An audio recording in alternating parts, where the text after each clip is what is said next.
One faith was brave enough to open its doors to filming.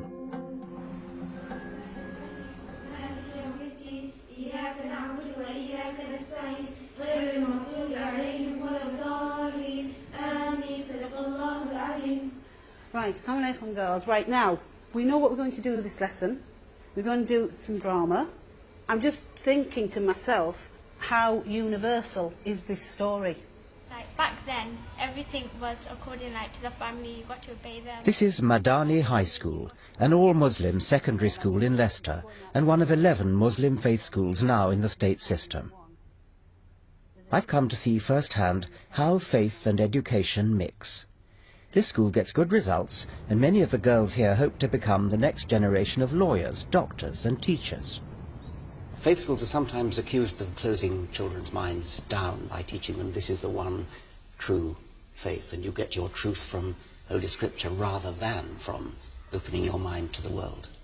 Well, there's slightly a misunderstanding from those who think that way. If you come to our school and if you look at our lessons, they're very much open minds, thinking critically, understanding the world in a very critical fashion.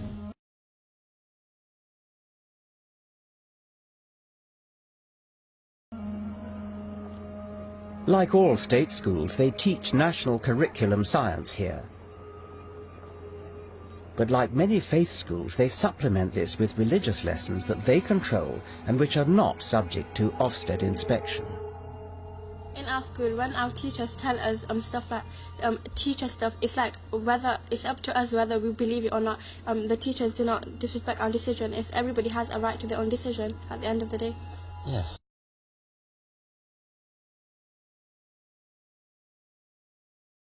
Suppose we take a fact like, are we and chimpanzees cousins? I mean, do you believe that we're cousins of chimpanzees? Or monkeys? No, I wouldn't think so. What do your, perhaps we have a science teacher, have we? What do you teach about that? Well, yeah, we learn about in the curriculum because that's what we follow. We teach them the theory of evolution, but then I do tell them we in Islam our opinion about it, and the girls also have their own opinion and ask questions.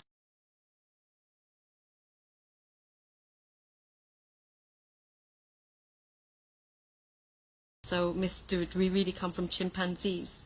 But they all have their own opinions for that and then come to their own decision, which every single one of them realise that actually we didn't, because we believe differently. Every single one of them comes to the conclusion that we did not evolve. Yeah.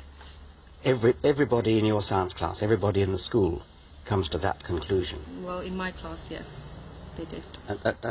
How many is that? I mean... well, I teach 60 year 10 students, so right. 60 of them. And all 60 of them end up rejecting evolution? Yes, because obviously they have their beliefs, which is Islam.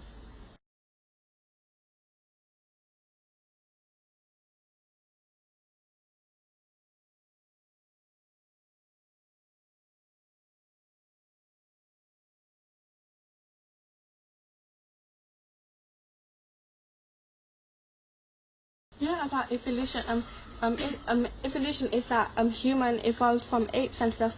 But if there are still apes here, then how did human evolve from apes? This is the commonest question I ever get. What's the answer of your science teacher to that? But I wanted to point the question to you because I wanted to know your opinion. Well, I'm going to give you the answer, but we've been told that your science teacher teaches the theory of evolution. I'm interested to know.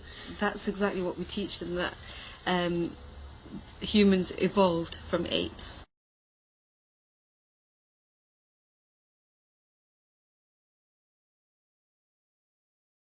Yeah.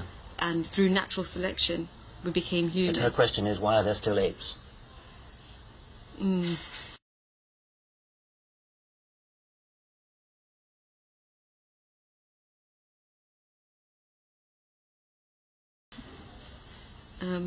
Well, I'll tell you why there are still apes. Firstly, we are not just evolved from apes, we are apes. And when animals evolve from other animals, it's not that they supersede them. It's not that we've evolved from chimpanzees. Chimpanzees and we have evolved from a shared ancestor who lived about 6 million years ago and who was neither a human nor a chimpanzee.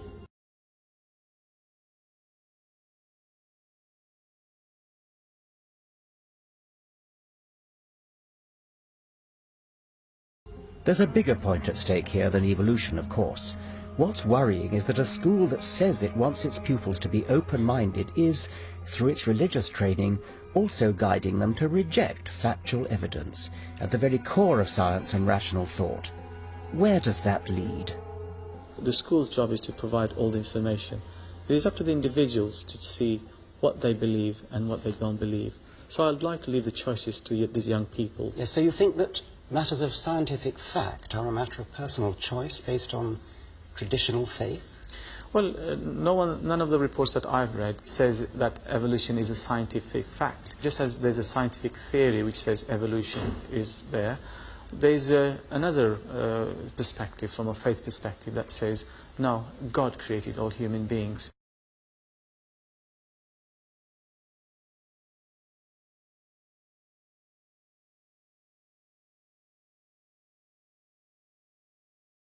But I hope you'll see that from our young people, evolution is only one small thing in their lives, and probably an insignificant thing in their lives.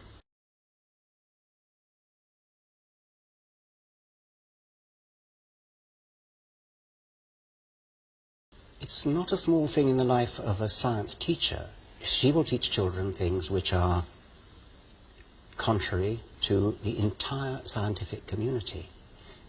Now, that's not a small thing, that's actually quite a large thing. If science says one thing and the Quran says the other, who do you go with? Well, I'd like to believe that because science, scientific knowledge and Quran are essentially from the same creator, there won't be a conflict. The conflict will probably arise in our understanding of those facts. Well, that sounds reasonable to me. My advice, if you pardon me for offering advice at me, you are never going to win the fight against evolution. It is a fact.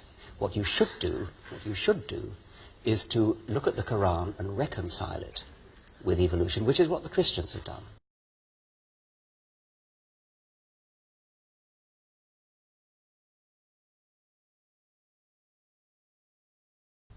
In RE, we learned about science and the Quran. By the end of the day, we all came to one conclusion, that the Quran is evidence of science. So, what science has proved to be just recently is already proved in the Quran 1400 years ago when it was written. But that doesn't include evolution, apparently. No, it doesn't. So what does it include? It includes stuff like the shape of the earth, about the mountains, how they secure the earth. And how in the sea the two waters, they don't mix, the salty water and the drinking water, so it's pure for us to drink.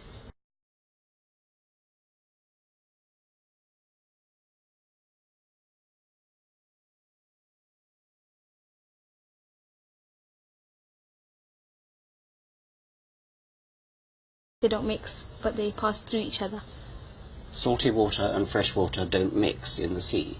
No, it's like It's a natural barrier. I was shocked that RE elbows out science like this. So you think the Quran is a good source of scientific information? Yeah. Right. Yeah. Yeah. Right. And you're the one who wants to be a doctor. Is that right? Yes.